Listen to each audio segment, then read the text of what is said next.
9h-10h, Sud Radio, la vérité en face. Patrick Roger. Faut-il interdire le voile dans toutes les compétitions sportives ? Une proposition de loi pour interdire les signes religieux dans tous les sports arrive au Sénat. Je pense qu'il faut étendre à de nouveaux champs de l'espace public le principe de neutralité. Par exemple, le sport. Ce qui nous dérange, c'est qu'on met de côté certaines femmes. On ne voit pas pourquoi on devrait l'enlever.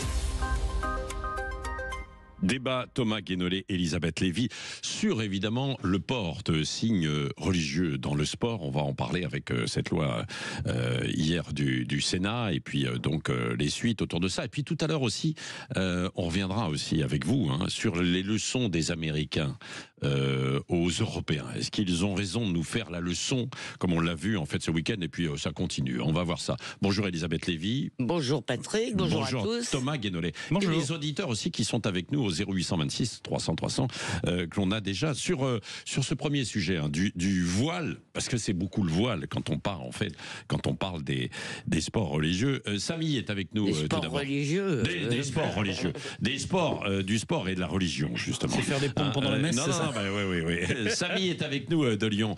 Bonjour Samy.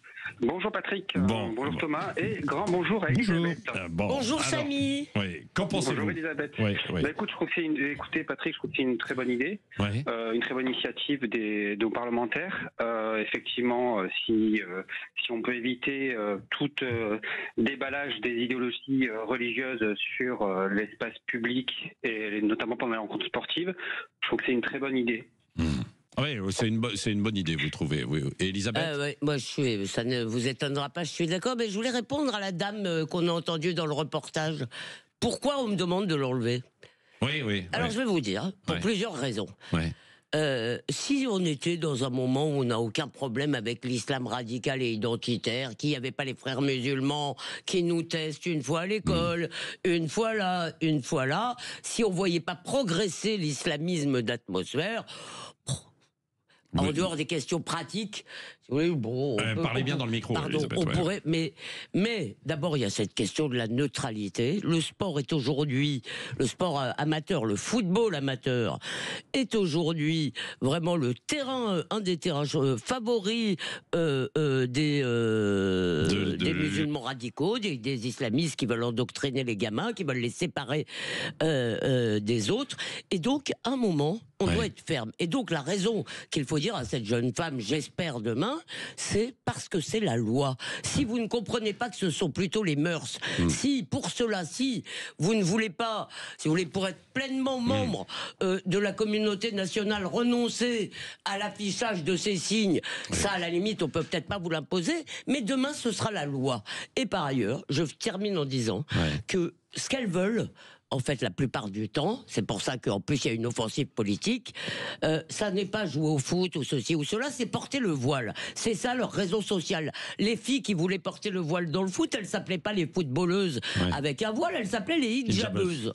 Donc, ça suffit d'être naïf, en fait. Bon, Thomas Guénolé. Oui. Et puis on fera un petit tour avec Samy, au standard 0826 300 300. Alors, je n'ai pas du tout la même analyse qu'Elisabeth sur ce sujet. Pour moi, le voile dans le sport, c'est un non-sujet. Factuellement un non-sujet, parce que le port de signes religieux dans le sport, il est absolument rarissime en France. Je comprendrais qu'on se pose la question, qu'on en débatte éventuellement, si on assistait à un phénomène massif de port du voile, ou même substantiel, significatif, dans un certain nombre de disciplines. Ce n'est pas le cas, c'est vraiment... ce serait trop tard, justement, c'est pour ça. Non, mais faisons comme à l'école, attendons qu'il y en ait partout pour s'en occuper. C'est statistiquement marginal, il n'y a pas d'autre mot. Et donc, moi, la question que je pose, du coup, c'est, puisque factuellement, objectivement, c'est un non-sujet, alors pourquoi la droite et l'extrême droite se mobilisent à fond les ballons sur ce sujet ? Si c'est un sujet qui ne pose pas de problème sur la réalité du terrain, pourquoi ils se mobilisent massivement ? Eh bien, moi, ma réponse, c'est que à un moment, il faut appeler un chat, c'est une persécution religieuse. Et il faut le regarder comme tel, au sens strict, c'est-à-dire que une partie de la droite et l'extrême droite, par ailleurs, en fait, essaye de censurer l'expression du fait religieux musulman partout où ils peuvent. Un coup c'est l'école, un coup c'est la crèche, un coup c'est le guichet de banque, un coup c'est le sport, etc. Oui, et donc accessoirement de temps en temps, c'est quand il prend des couteaux. Mais ça n'a rien à voir. C'est aussi l'expression. Vous oubliez, si vous voulez, que le voile. Oui, vous oubliez que le voile est aussi l'étendard de nos ennemis. Par ailleurs, moi, je ne sais pas reconnaître un voile intime, un voile religieux, d'un voile identitaire. On a demandé aux jeunes filles musulmanes d'enlever leur voile à l'école. Pourquoi? Pas seulement pour des raisons d'ordre public ou je sais pas quoi, parce que nous considérons en France, c'est ça la France, il y a d'autres pays dans le monde. La France, il y a l'Amérique n'est pas comme nous. Tout le monde nous traite d'islamophobes. La France considère qu'il y a des lieux, d'accord, où l'individu doit avoir le droit, la possibilité et même le devoir de s'arracher à ses origines, à son identité pour s'élever et apprendre. C'est ça l'école. Eh bien le foot, pas que le foot, hein. Non, j'ajoute pour Thomas que il me dit c'est un problème mineur. C'est pas du tout un problème mineur. Demandez aux gens qui ont des enfants dans les équipes de foot, par exemple, amateurs en région parisienne. Et quand ce n'est pas le voile évidemment c'est du côté des filles. Quand ce n'est pas le voile, c'est-à-dire il y a tous les jours des incidents dans certains clubs de foot. Aujourd'hui, vous avez des gamins non musulmans, c'est eux qui sont persécutés, pardonnez-moi de vous le dire. Maintenant, ça commence à cette histoire de persécution et d'abonder dans le sens de la victimisation. Si vous voulez, excusez-moi, les pays où des gens sont persécutés, c'est l'Algérie, c'est le Soudan, c'est en France, il n'y a pas de persécution. Bon, Elisabeth, on va entendre Thomas Guénolé et puis les auditeurs. Je tiens à préciser. Non mais je t'en prie, on est l'un des rares espaces où on arrive d'ailleurs à en discuter calmement. Voilà, c'est très bien. Non mais je précise aussi pour les auditeurs et pour vous aussi que c'est proscrit par certaines fédérations sportives, comme au football, mais c'est autorisé par d'autres, comme au handball. Donc c'est une réalité. Ça vient vous contredire, Thomas Guénolé. Le port du voile divise depuis plusieurs années le sport français. Sur le principe, mais pas sur le terrain. Pas sur le terrain. J'insiste, je répète. Vous avez l'air de bien connaître les marginal. C'est ça que je vous dis. Ah oui, mais c'est tout à fait marginal. C'est vraiment sur le trait de la ligne. Mais répondez à Elisabeth. Oui, bien sûr. Alors d'abord, je voudrais dire à Elisabeth bien précisément. Sans vouloir parler trop familièrement, je pense que tu as merdé sur un point précis, c'est que tu viens de faire un continuum entre le port du voile et le fait d'attaquer des gens au couteau, voilà, avec des armes. Comme si... Non, j'ai pas fait un continuum. Non, mais t'as mis ça dans le même sac. Et donc, je te dis juste, si on se met à la place 2 secondes des personnes qui portent le voile en France, être associé dans un lien, même package, avec les gens qui vont attaquer d'autres gens au couteau, enfin non, on fait pas ce genre de lien. Alors il faut que je réponde là-dessus quand même. Je t'en prie. Et donc je t'invite à clarifier. Je dis, c'est pour les frères musulmans, d'accord, pour les Iraniens, c'est un uniforme le voile. Or, malheureusement, c'est pour ça que j'ai dit que je ne sais pas reconnaître un voile intime, un voile religieux d'un voile identitaire. Malheureusement, c'est le même. Je vais te le dire différemment. C'est pas parce que des islamistes radicaux instrumentalise le voile on doit jeter l'opprobre sur les femmes qui portent le voile en général. Je ne jette pas l'opprobre sur les femmes, je leur dis simplement le signal. Je dis simplement à mes concitoyennes musulmanes, d'accord, le signal, quand il est revendiqué comme un étendard. Je voulais juste clarifier ça. Et je voudrais juste poursuivre par contre. J'ajoute que les petites filles musulmanes, les jeunes filles musulmanes, les lycéennes musulmanes n'ont pas quitté l'école publique. Ce que vous voulez dire, c'est que finalement, ça s'applique dans les écoles, donc ça peut s'appliquer dans les enceintes sportives. Et on a attendu 20 ans pour faire cette magnifique loi de 2004 que le monde qualifie d'islamophobe. On peut, alors moi encore une fois, c'est un sujet qu'on peut débattre et d'ailleurs nous sommes en train d'en débattre. Bien sûr. Et ça pose d'ailleurs, donc, de manière générale, école, sport, etc. Est-ce que nous acceptons, en France, l'expression vestimentaire du fait religieux? Oui ou non? Mais alors pourquoi pas la burqa? Si on accepte l'expression vestimentaire du fait religieux, de la croyance, dans ce cas-là, on n'a aucune raison particulière de l'empêcher sur le terrain de sport, à l'école, etc. Attendez, tu as raison. Je voudrais juste compléter ma pensée là-dessus. C'est de dire que, en fait, dans une société de liberté individuelle, en quoi ça vous pose un problème d'avoir quelqu'un qui a une croyance? Ça peut être n'importe quoi, ça peut être Dieu, Allah, Bouddha, le monstre spaghetti volant, la théière de Russell, ce que vous voulez. Vous portez un vêtement qui renvoie à une croyance. Ça pose problème à qui? Ouais. Voyez.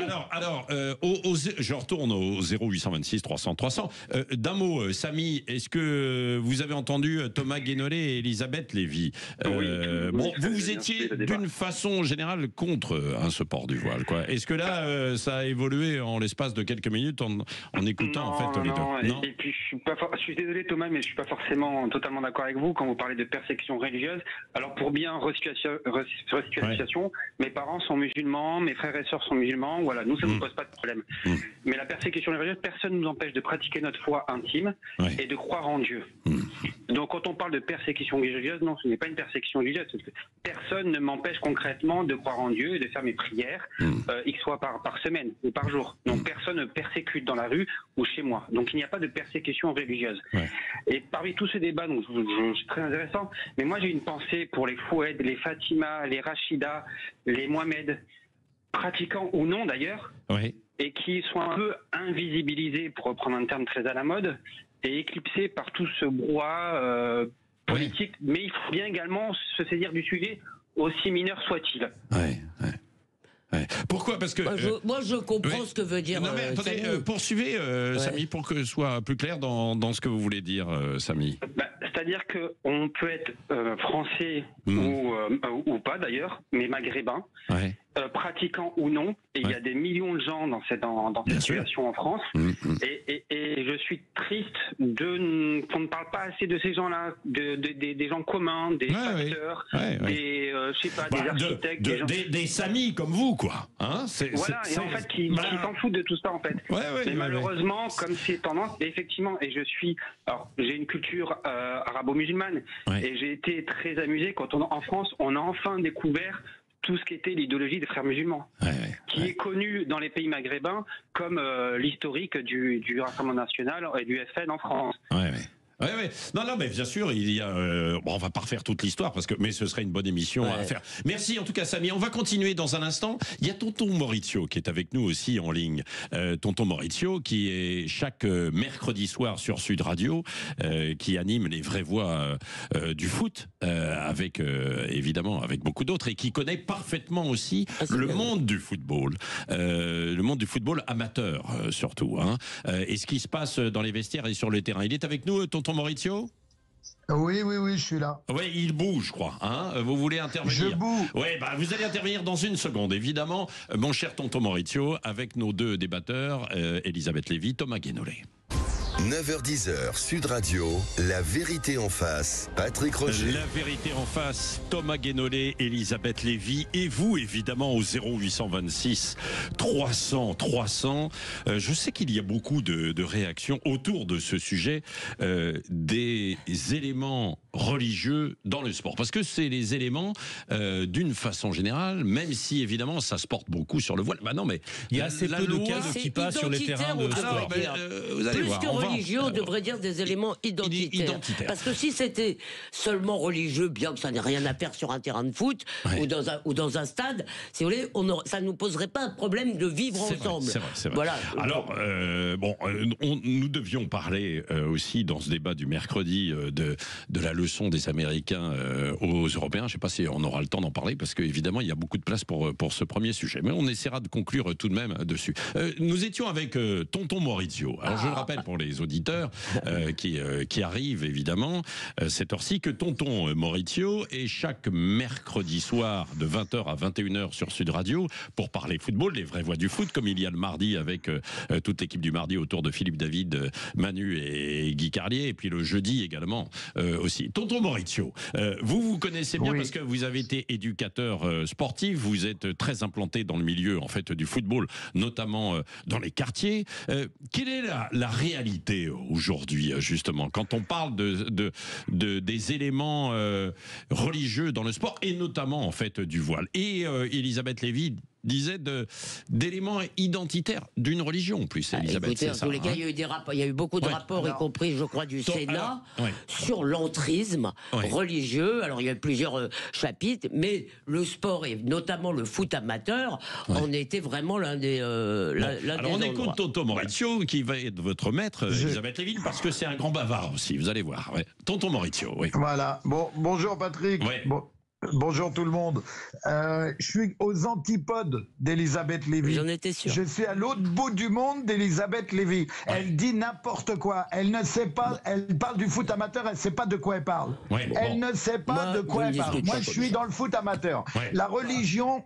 Heureusement que la religion. Déjà, on est tous, nous, en banlieue, on est tous des frères. La religion apaise. La religion amène une sérénité. La religion, c'est tout l'inverse de ce que ces dames supputent. Moi, je suis quelqu'un qui fait du lien et ces dames fait partie des gens qui enlèvent le lien, qui retirent le lien, qui font du mal. Elles divisent.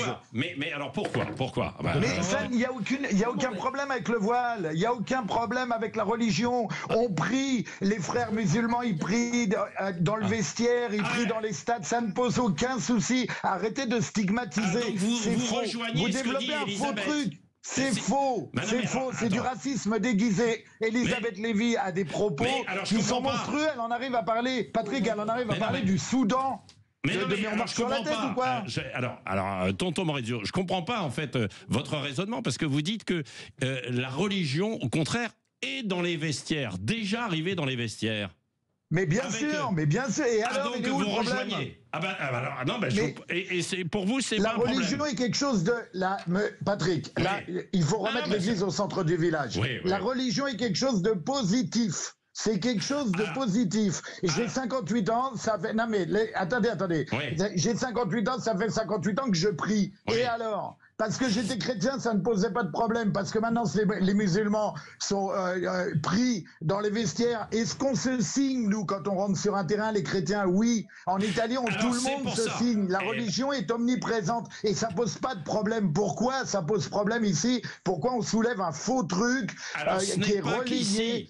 Tonton Maurizio, ce n'est pas qu'ici, puisque c'est en fait, on en parle dans le monde et en fait, l'ensemble des fédérations se pose la question partout, quoi. Donc, mais c'est une fausse question. C'est une fausse question. C'est la religion et le football, c'est complètement compatible. Vous mettez pas la religion de côté parce que vous rentrez dans un stade. Quand vous croyez en Dieu, vous croyez en Dieu, et c'est en vous, et c'est dans le cœur. Et quand vous avez la chance de partager ça, moi je le partage au quotidien avec les musulmans. Je vais vous dire, tonton Maurizio, j'ai toujours été un peu choqué justement par les gens qui font les signes religieux quand ils arrivent sur un terrain de football. Je me dis que il n'y a pas forcément à faire cela sur un terrain parce que c'est une mais qui décide de quoi? Mais qui décide de quoi? À quel moment je fais du mal comme moi je me signe? À quel moment je fais du mal à quelqu'un? Je rentre sur un terrain, je me signe. Oui, Elisabeth va vous répondre, mais c'est intéressant. Alors d'abord, maintenant je me suis laissé insulter pendant 4 minutes. Mais bon, bon. Donc je ne réponds pas à ce je ne sais pas quoi. Tonton Maurizio. Non, pas tonton Maurizio. À monsieur, je ne sais pas, il doit avoir un nom et un prénom. Et c'est tout ce avec quoi je le qualifierais. Je vais vous dire une chose. D'accord? Dans ce studio... Je suis avec un ami, Thomas Guénolé, avec vous, et on peut s'engueuler, mais on se respecte. Je ne parle pas donc à ce monsieur, et je n'ai qu'un mot à dire en réalité. C'est l'incarnation de la soumission. C'est-à-dire, vous pensez, en fait, à c'est ça. Michel Houellebecq. Mais c'est intéressant, c'est un bon débat. Tout le monde voit des signes partout d'islam radical, d'islam d'atmosphère, une cohorte de théoriciens, de penseurs, de journalistes, si vous voulez, est en train de voir ce qui se passe dans ce pays, et ce monsieur, très content de lui, arrive et nous dit, comme s'il ne comprenait vraiment pas ce dont on parle, ah oui, on veut m'empêcher de prier. Écoutez, je n'ai même pas envie d'abord, je ne discute pas avec des gens qui commencent comme ça, donc je ne sais pas qui est ce monsieur, mais franchement... Non, mais moi je vous le dis. Vous me le dites. Mais non, mais c'est ça le débat, si c'est ça le débat. Non. Le débat, ce n'est pas ça. Le débat, c'est de répondre à des arguments. Le débat, ça n'est pas d'arriver, si vous voulez, et de se prendre pour... Voilà. Non, mais donc, là, je à suis partir de là, si vous voulez, si monsieur ne veut pas voir la réalité, si tous les autres, tous les entraîneurs qui vous en parlent, si ce qui se passe sur le terrain, moi j'ai des amis, d'accord, qui ont enlevé leur môme des clubs de foot à cause de ça. Donc, si il ne veut pas le voir, tant pis, mais je vous dis, ça mène ce pays à sa perte et ça mène à sa à leur perte tous ces Samis que Samy nous a décrits. Alors Samy nous a décrit, bien sûr. Qui sont à la fois tout à fait musulmans et qui aiment leur pays et qui ont envie, si vous voulez, d'entrer dans la culture et dans les mœurs de ce pays. Eh bien, je veux dire, moi, c'est à eux que j'ai envie de penser et pas à monsieur... Thomas Guénolé. Donc, ce que dit, en fait, tout à l'heure, on est d'accord ou pas d'accord, mais finalement... Il est toujours en ligne ou pas ? Il est toujours en ligne, en fait, là, tout à l'heure. Mais implicitement, ça veut dire que la religion est totalement implantée dans le sport, quoi. Bien sûr. Alors après, on est d'accord ou pas d'accord, mais c'est ça, c'est ce qui est dit, quoi, à travers ça, quoi. Là, le sujet du débat, c'est la présence du port du voile sur le terrain. On est d'accord. On est clair là-dessus. Non, parce que c'est l'ensemble des signes religieux. Dans ce texte, ce sera l'ensemble des signes religieux. Comme l'a dit notre intervenant à l'instant, comment dire, le fait de prier ou pas dans les vestiaires, etc., ça fait partie de la vie spirituelle de chacun et il n'y a même pas de sujet. C'est-à-dire que personne, à ma connaissance... Est-ce que vous croyez qu'il n'y a pas de sujet ? Je sais pas. À ma connaissance, absolument personne ne remet en cause le droit de prier le Dieu de son choix à peu près quand on veut et où on veut. On n'en est quand même pas encore là. On n'a pas le droit de prier partout, non ? À ma connaissance. On n'a pas le droit de prier partout. Non, mais du moment qu'on ne perturbe pas l'ordre public, en fait... On a le droit de prier où on veut. Si je veux me mettre dans le couloir juste à côté pour prier en mon fort intérieur, j'ai le droit. Alors c'est une vraie question, en fait, quoi. Est-ce que il a dit dans son fort intérieur. Mais je dis ça pour mettre les choses complètement au clair. Je suis même pas concerné à titre individuel puisque je suis quelqu'un de férocement athée, donc je respecte tous les croyants, je ne respecte aucune croyance sur le fond. Donc pour être parfaitement clair là-dessus. Après, donc je redis en étant moi-même pas concerné spirituellement, je vais dire. Est-ce que, oui ou non, on accepte l'expression des croyances, de manière générale, dans la société française, oui ou non, y compris l'expression vestimentaire des croyances ? Attendez. Et autant je comprends parfaitement l'exigence de neutralité qu'on appelle le principe de laïcité, qui est le fait que tout ce qui est émanation de l'État, les profs, les fonctionnaires, les maires, tout ce que vous voulez, là...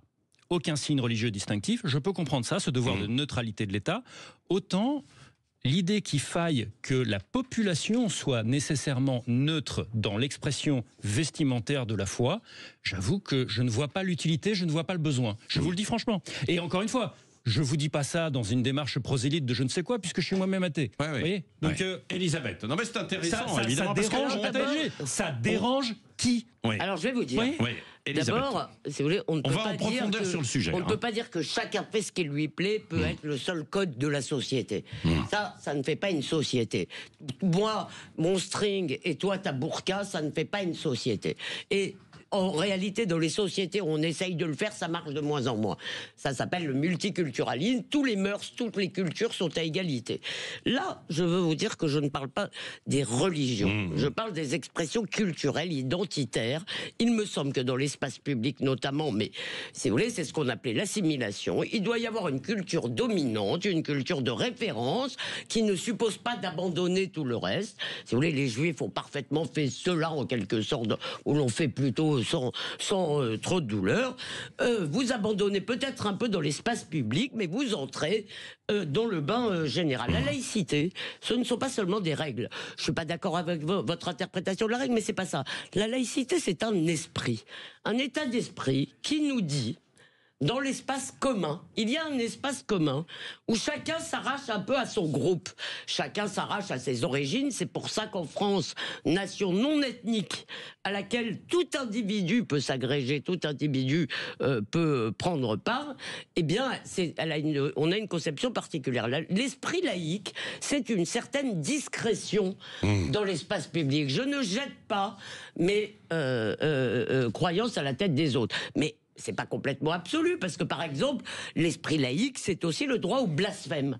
J'accepte que dans l'espace public, si vous voulez, alors, c'est pas un blasphème quand on croit pas. Je le dis juste Parce qu'on dit souvent, c'est un j'ai le droit au blasphème. Non, mais si pour je les crois pas, religieux. c'est pas du blasphème. Non, un blasphème, bien c'est sûr. évidemment, je dis ça pour les croyants. Bien sûr. Les croyants, mon père était très croyant. Mais pour blasphémer, Mon il faut père, croire. C'est son ça que âme je dis. était quelqu'un de très pieux, un juif très pieux et très croyant.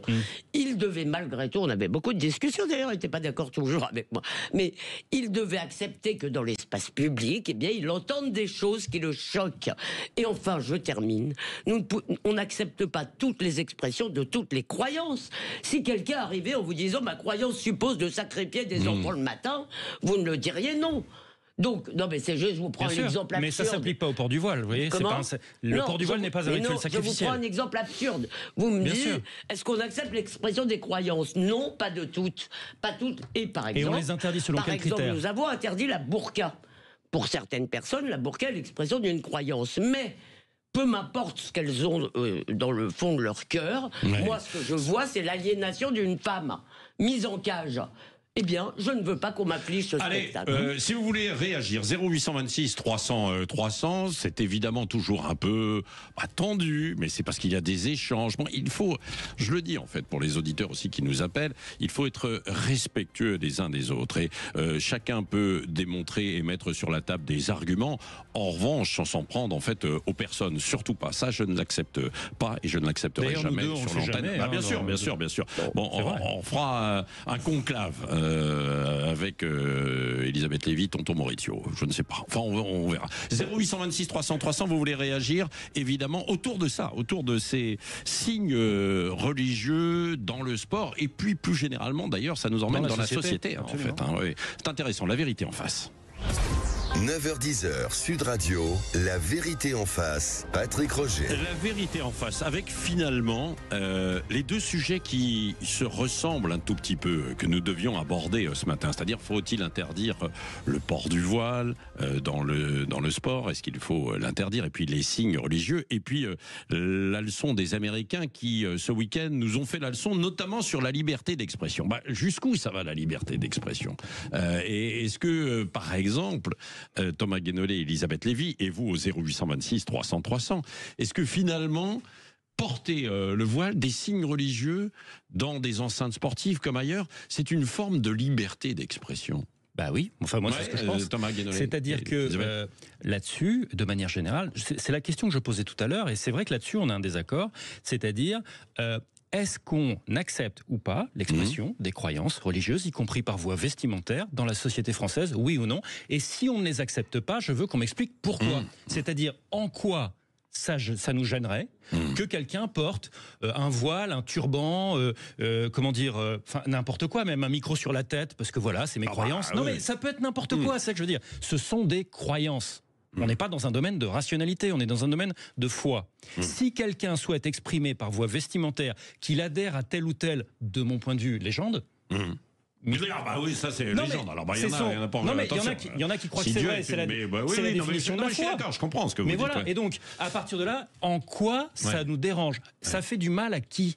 Ça ne fait de mal à personne. Alors, Elisabeth. Je trouve cet argument atroce parce qu'il nie l'idée de société. C'est-à-dire, par exemple, et je vais vous donner un autre exemple. Quand on Pardonnez-moi, Elisabeth. Non, mais je reformule. Est-ce que le fait d'accepter les croyances fait partie de la définition de notre société, du coup? Alors, oui, c'est-à-dire les interdits qu'on pose à l'expression. Alors, comme vous avez bien fait, vous distinguez la croyance, tout le monde est prêt, a le droit de croire n'importe quoi, y compris qu'il y a une secte pédosataniste à l'Élysée, comme on me le raconte régulièrement. Oui, c'est le complotisme est une religion. On a le droit de le croire. D'accord? Le droit de l'exprimer. Il est effectivement, comme le dit l'article 11 de la Déclaration des droits de l'homme, qui dit que la libre communication des opinions est un des droits les plus précieux de l'homme, ça c'est la liberté d'expression, et que donc ces restrictions doivent être établies par la loi, c'est-à-dire par le peuple souverain. Oui, c'est ça l'idée. Mais selon quels critères? C'est ça la question. Donc déjà vous acceptez, attendez, donc déjà vous acceptez qu'il y ait des critères, c'est-à-dire qu'un pays a le droit de définir des interdits, des limites, des différences qu'il accepte et d'autres qu'il n'accepte pas. Je répète que nous avons refusé la burqa, vous avez raison, sur des raisons d'ordre public, mais en réalité, parce que la burqa choque horriblement des tas de gens, y compris évidemment des millions de musulmans. Heureusement. Donc, la burqa n'est pas pour moi un signe religieux, c'est un signe dégoûtant d'enfermement de la femme, et je trouve que nous avons eu raison de le refuser. Bon, ça c'est votre pour moi, c'est l'expression vestimentaire. Vous connaissez beaucoup de gens. Elisabeth, vous connaissez beaucoup de gens qui étaient contre. Pour moi, c'est l'expression vestimentaire d'une superstition, effectivement. D'une superstition. D'accord, mais alors c'est pas une superstition.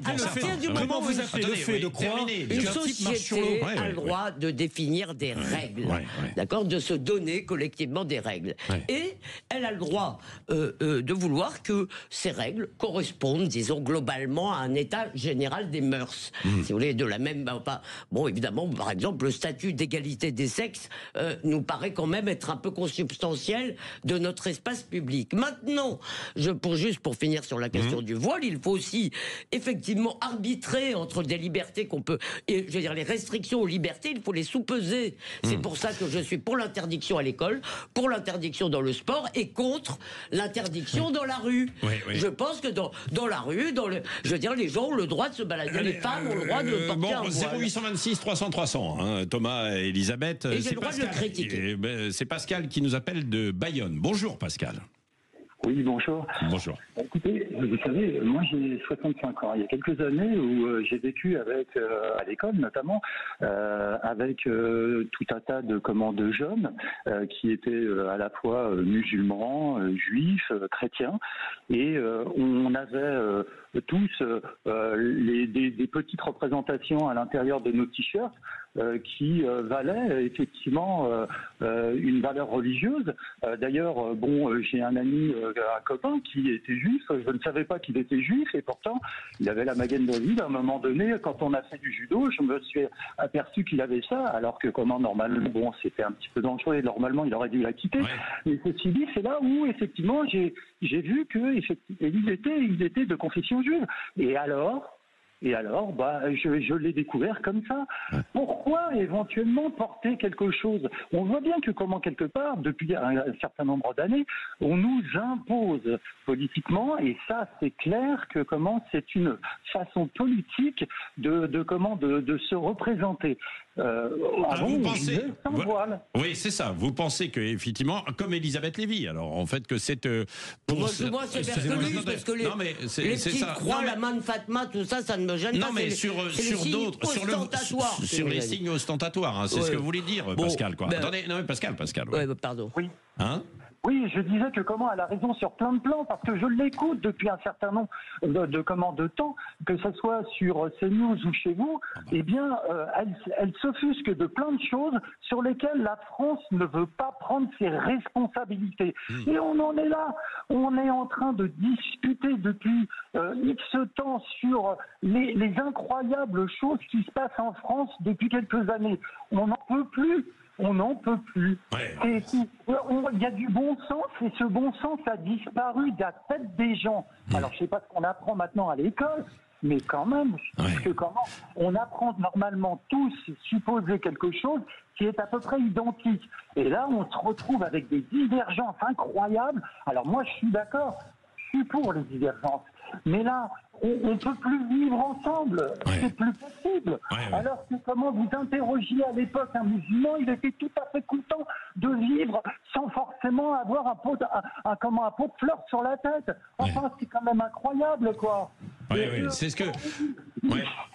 Merci Pascal de Bayonne. Je sais que vous êtes nombreux à vouloir nous appeler et réagir. Bon, on arrive au terme de l'émission. Thomas Guénolé. Oui, il y a des gens... Je ne sais pas si on se rend compte. Il y a des gens qui croient que l'univers tout entier, il a été créé par un magicien tout-puissant, invisible et éternel, qui a donc créé tout l'univers, et qui a un plan, et des attentes vis-à-vis d'une espèce de primate qui a évolué sur une planète, dans un système solaire, etc. Il y a des gens qui croient qu'il y a 2000 ans approximativement, en Palestine, il y a un rabbin qui se promenait, et que c'était le créateur de l'univers, incarné dans un être humain, et qui pouvait, les deux à la fois, et qui pouvait même, entre autres, ça va voler haut, marcher sur l'eau. Il y a des gens qui croient sincèrement qu'on peut se réincarner en vache, en cochon, champ où on fourmille après la mort. Je ne vois pas, sincèrement, en quoi le fait de porter des vêtements qui manifestent qu'on croit à ces trucs-là poserait problème. En fait, conclusion. Moi, je trouve pas ça très gênant. Thomas, vous avez déjà fait cette confusion entre la croyance, si vous voulez. Il reste 20 secondes. Il y a aussi, il y a aussi des gens qui croient que Mohamed s'est envolé. Bon, 20 secondes. Il y a aussi des gens qui...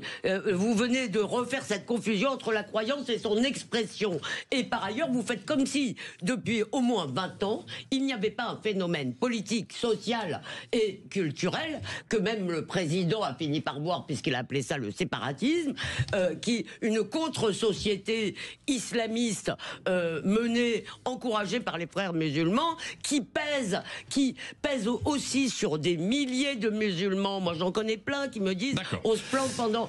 Donc, si vous voulez, si vous ne voyez pas cela, si vous êtes dans le ciel des croyances, etc., eh bien, on continuera à aller dans le mur. Je dis juste devenez athée. Guénolé, Elisabeth Lévy. Je pense que ça se poursuivra, ce débat et ce sujet tout à l'heure dans les débats, notamment avec Valérie Expert dans un instant et la partie média d'abord.